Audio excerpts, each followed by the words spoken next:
What's up, guys? Welcome back to Digital Dive-In. This is our second part of our top 20 moves of 2018. Like always, my name is Monkey, and I'm accompanied by Benji Boy. What's up, guys? How's it going? Benji, take it away with number 10 again. All right. So, my next pick, I wasn't originally going to put on the list, but I figured, like, hey, I like it, so I will. That's right. It's The House That Jack Built. Oh, man. On Trier. We talked about this movie in the last video. It's freaking Nuts. It is nuts. Oh. It is nuts. If you have a weak stomach, nuts. do not watch this movie. Wildly offensive, insane, Oh, yes. philosophical, artistic, disturbing, sick, like anything you can think of to describe a film is The House That Jack Built. Yep, pretty much. I don't want to ruin anything about it because of just how much stuff Lars von Trier shoves into his movies, but if you're looking for a really dark philosophical treatise on what it means to be a terrible human being, definitely check out this film. Yeah, pretty much. The movie is very graphic. Then again, they released an unrated version that Ben and I saw in theaters. It was only for one night, and oh my god. But I have no idea what they changed for the actual rated R version. So apparently they only took out 4 minutes of material, which, wow, given how deliberately offensive most of the movie is, I don't know how 4 minutes of material was able to distinguish an R rating from whatever. I mean, I can kind of would have slapped it with before. I can kind of guess what 4 minutes were cut, and I can kind of I can kind of see why. I can think about 3 shots in that movie that would count as yeah, you can't do this. Like, no human being should be able to shoot this as a scene and put it in a movie. Some of that material. I think I laughed as much as I cringed during the film, which... Oh my god. I mean, I came out of that movie surprisingly... You know how shocked that movie is? Yeah. I came out of the movie surprisingly okay, and I don't know if that has something to say about my psyche, but... Maybe you should go back to church, Pat. I probably should. I'm very desensitized. It's the video games. It's the violent video game. But what's your next pick? My next pick, and this is where I move into the mainstream movies. So, apologies, but these are going to be the top movies that everyone chose for their top movies of 2018. So you probably know a lot of these already. But my next pick is Ready Player One. This movie resonated with me on such a awesome level as a gamer that I ended up going out and buying this movie on Blu-ray because I love it so much. It's so much fun. It's directed by my all-time favorite director, Steven Spielberg. Who's that? Steven Spielberg. I'm kidding. I'm glad you liked it. I watched it. I didn't appreciate it as much as everyone else who saw it, which I don't know why. It just didn't resonate with me the way Close Encounters of the Third Kind did. Yeah. Well, I mean, I think the reason I liked it so much is because of all the cameos and Easter eggs that he put into literally an Easter egg movie. Especially the Iron Giant. Basically, I'm pretty sure there's an Easter egg for every single one of his movies in this one movie. And I fucking loved it just for that. But the acting and the plot and everything was very stereotypical, very generic. So I understand why it didn't get the highest rating. I totally understand that. But I loved it just for the kind of movie it was. Not so much the plot and the acting. I just liked it for what it meant as a movie. And it was basically a tribute to Steven Spielberg as a director, honestly. Now, I do have to say, the book, Ready Player One, is a lot better than the movie. But I still love the movie for the special effects, the Easter eggs, the references, even the acting. Even if the plot wasn't as amazing, the rest of the movie was entirely worth it. And it's so much fun, honestly. Especially if you're a gamer, this movie is just so cool. And it really speaks to what gaming might become in the future. And honestly, I'm kind of stoked. But anyways, moving on. What is your next one? My next pick is actually also a fun movie. I'd say a fun movie with a very biting, satirical, political edge. Okay. And it's called Sorry to Bother You by Boots Riley. I wanted to see this movie so bad. It was so good. Yeah. I went to see it on a date, and it was so refreshing. It was so witty and sharp and biting and scathing. Complete critique of our current economic and social systems, racial politics. Yeah. It was so wildly intelligent, and it was directed by Boots Riley, who some of you may recognize. It was his directorial debut. He's been popular for a long time for his musical talents and his political commentary, and finally seeing a film by him is almost like his first masterpiece. I hope he makes more movies with just as much of an edge to them as this film, but if you have not seen Sorry to Bother You yet, definitely run and check it out. It is hilarious. It's mildly disturbing. It's incredibly smart, and I think you'll really appreciate the time that you've spent watching this film. My next one, continuing the trend of mainstream movies, one that just released recently was Aquaman with Jason Momoa. Fucking DC finally did a fucking dope ass movie. This movie is what fucking Justice League should have been. Now I'm not going to talk about it as like a DC, like hate on DC type of thing, because like, you know, DC hasn't had the best track record with movies. However, Aquaman was legitimately amazing. The special effects were dope. CGI was amazing. The acting was spot on. Jason Momoa is a beautiful hunk of a man. Oh yes. and he was so great in this movie. Like, oh my god.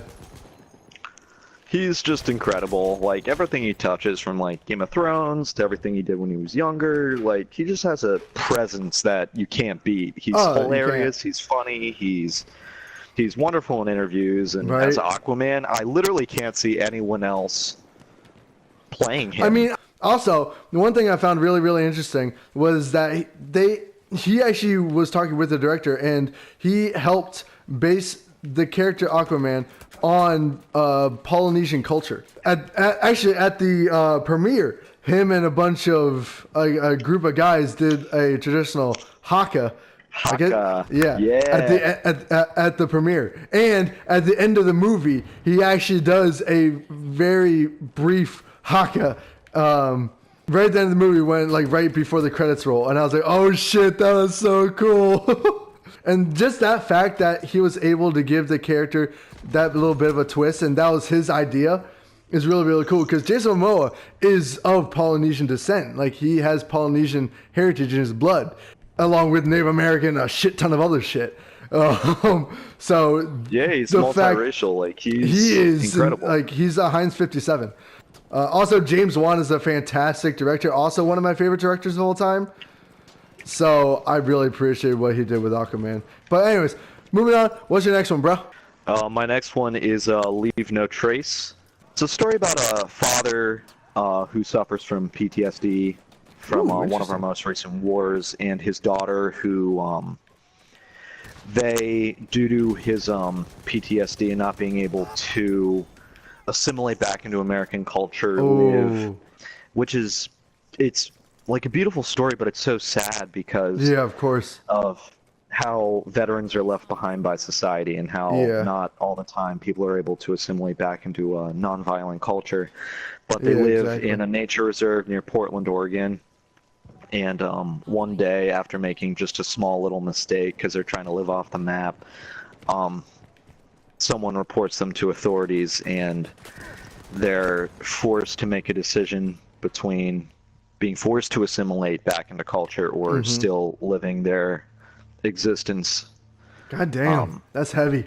Where they are. Yeah, it's incredible. I don't want to spoil the ending, so I won't even talk about it, but I sobbed during the film. It's honestly Wow. the only film on my list right now that has anything close to a PG rating. I wouldn't recommend watching this with a family. There's nothing even remotely PG about it. inappropriate about it, but it's Just a so heavy it's concept. yes. If I mean, I can't remember anything problematic about the film that wouldn't warrant a family viewing, Yeah. but as thematic material, it's Yeah. definitely mature. It's something adults would appreciate. It's very sad. It's about just a generation of young men and women who have become left behind by our Yeah. culture. I will be putting links to each of the trailers in the description of this video, just like I did for the first video. So be sure to check them if you were or if you're unaware of any of these movies. If you've never seen them and you want to check out the trailer, I'll link to them in the description below. What's your next pick? My next one, again going on the trend here, Black Panther. The most culturally Nice. relevant, one of the most culturally relevant movies of this year.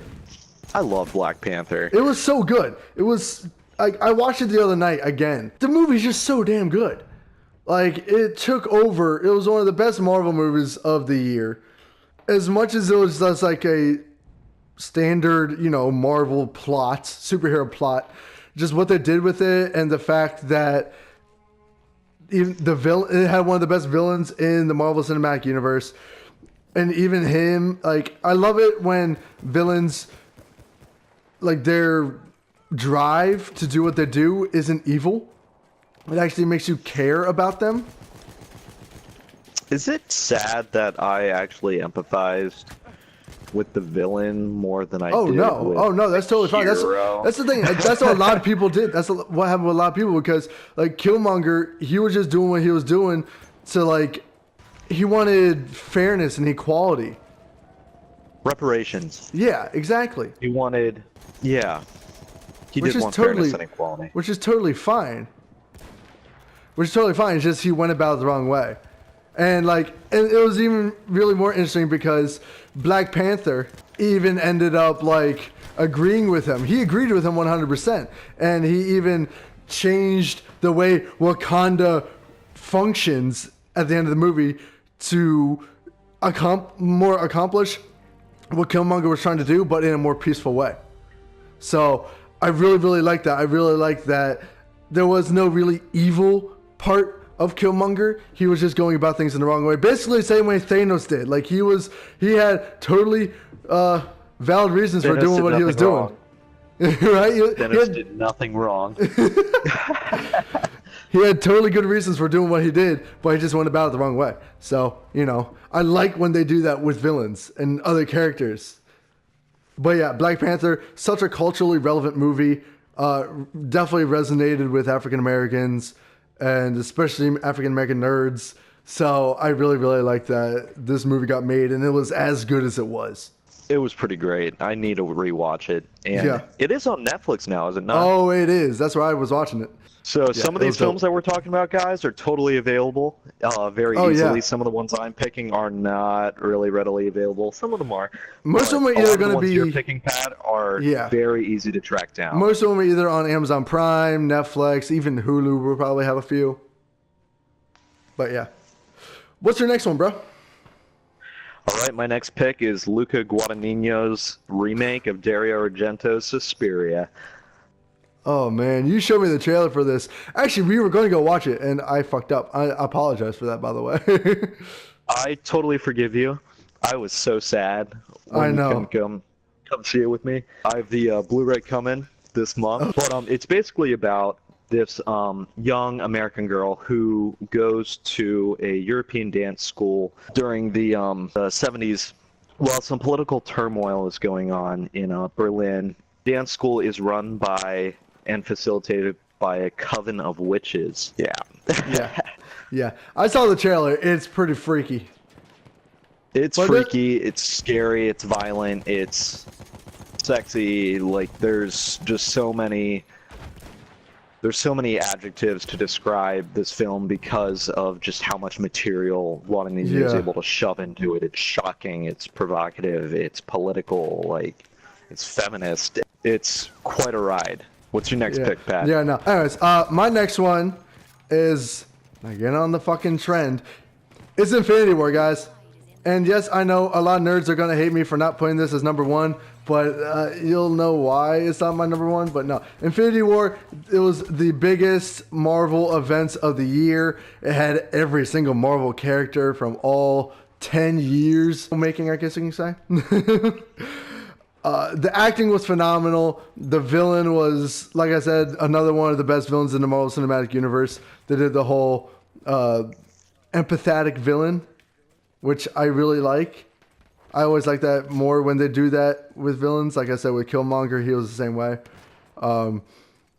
It was much more large scale than Black Panther, obviously, but it was so incredibly good. It was so much fun. I love action movies that just have a majestic sweep. There's so many characters. Seriously. Everything's turned up to 11. Sound, image, color, performances. The movie was fantastic, but I just feel like the balance could have been a little bit better.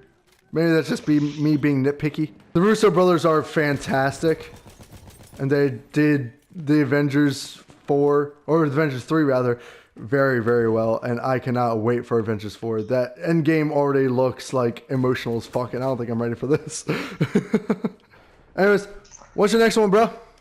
I'm actually going to go with two that are tied in my head. All right. The first that I'm going to talk about is Hereditary. Oh my god. I still haven't seen this movie yet, and I'm angry.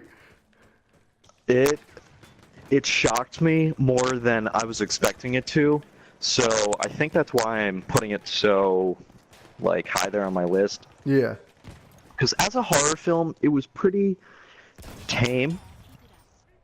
As a drama, it was pretty shocking. As a comedy, there were no comedic moments. And as a disturbing tale of familial breakdown, it was one of the most ominous, disquieting, disturbing, tragic, upsetting, that's awesome, frightening, and sinister things I think I've ever seen in my entire life. That's crazy. I've never been so disturbed at one image in any film I've ever seen aside from this film. Damn. One 5-minute long scene upset me more than any horror movie, any disturbing thing. I've seen Cannibal Holocaust. I've seen the Serbian film. I've seen these things. Those are purposefully meant to upset you. Yeah. This one was meant to shock you. Wow. And one specific sequence in this film means nobody is safe. Absolutely no one in this family has any chance of hope. That's insane. There's no one coming to help you. That's insane. I need to see this movie now. Domestic breakdown to end all domestic breakdowns. My God. I'm not revealing anything that the trailer doesn't tell you, but I'm just saying the trailer does not tell you the whole story. And thank God when I saw the trailer, first off, it didn't reveal any twist or turn to this film, and the film itself revealed all the little twists and crannies the way it did. That's awesome. What's your other one that was tied for number one? Panos Cosmatos' Mandy.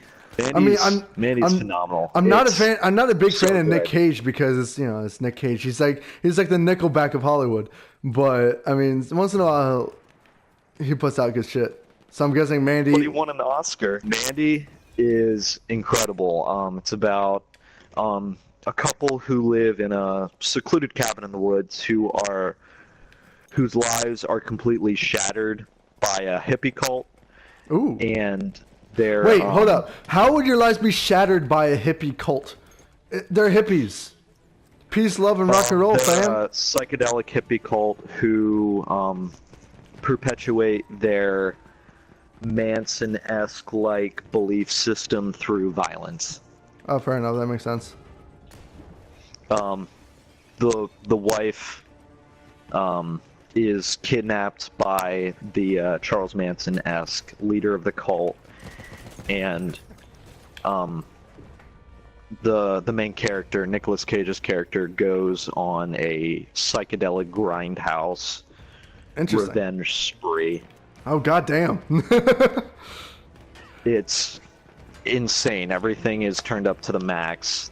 Like, you can taste the grain in the film stock. Yeah. It feels like you're watching something made in the 1980s if the director tripped on acid the whole time. That's crazy. Was chewing metal. Like, there's just too much to the film to fit into 2 hours, so it runs 2 hours 2 minutes. Oh my god. Like, there's just so much to this movie that is wild, insane, intense, violent, scary, disturbing. Like, everything that you could like want from just a psychedelic fever dream of a nightmare is shoved into this film. That's crazy. It's incredible. Anyways, my number one movie of 2018 is 110% Spider-Man Into the Spider-Verse. Nice. This movie, I saw it twice in a 2-week period. This movie is absolutely amazing. From the soundtrack to the voice acting to the artwork for this movie, everything was spot on and absolutely perfect. Like, I could not find anything wrong with this movie whatsoever. That movie, I saw it in 3D for the first time. Well, the first time I saw it in 3D. It was so beautiful. The animation style is incredible. It's perfect. Like, the animation is impeccable. There are so many different animation styles that they use for the film. Like, the texture definitely. of the film itself looked like a comic book. Every single iota of the film looked like it was jumping off the page of a comic book. There was text, there was hand drawing, there was matte painting, there was animation, there was computer animation, there was so much flying at you at 1,000 miles a second. Like, it felt like you were like living 3 lifetimes while watching this film. Like, I felt energized and focused after watching it. There was so much going on. It was so wild and crazy and so inspirational, and favorite superhero films of all time. That's insane. I found this on Twitter, and I'll link to it in the description down below as well. But this movie literally took, each second of this movie, a 117-minute movie, took an artist a week to complete. In total, it took 4 years and 800 people. Oh my God. God. So each second of this movie took a week to complete. You know how insane that is? That's the amount of incredible. dedication they put into this movie was absolutely stunning and incredible. And they even took the time to put in even little Easter egg details, like the fact that the little like red and blue thing effects in the artwork that make it look like it's supposed to be like 3D. They're actually a reference to how comic books used to be misprinted way back in the day. And I think that's just so absolutely awesome. I'm like, wow. It's like, this movie was literally like watching a comic book. Literally. It was so good. It was absolutely amazing. The soundtrack also was phenomenal, and I cannot stop listening to it on Spotify. Like, oh my God. It's just that fucking good. It was my favorite movie of 2018. I watched it twice. I'm going to be buying it when it comes out. If you have not seen this movie, don't sleep on this movie, okay? Just don't. It's phenomenal. You need to go watch this movie. But anyways, guys, that just about wraps it up for our top 20 movies of 2018. Guys, let us know all your thoughts about our top 20 movies of 2018 down in the comment section below. Also, let us know what your top 10 movies of 2018 were. We are very interested. If you liked this video, please go ahead and swipe right on that like button. If you're new to the channel and you want to see more of us diving into the latest news surrounding TV, video games, and movies, please hit the subscribe button and hit that bell so you get notified whenever our videos go live. If you missed the part 1 of our top 20 movies, check that one out. They had a lot more obscure movies, a lot more Netflix original movies in there, so definitely don't sleep on that video. Go check out our first part 1 top 10 movies. The link will be at the end of this video as well. But anyways, yeah, Ben, thank you so much for coming on today. Thank you for having me on. Ladies and gents, happy 2019. Stay excellent, and we'll see you in the next dive-in.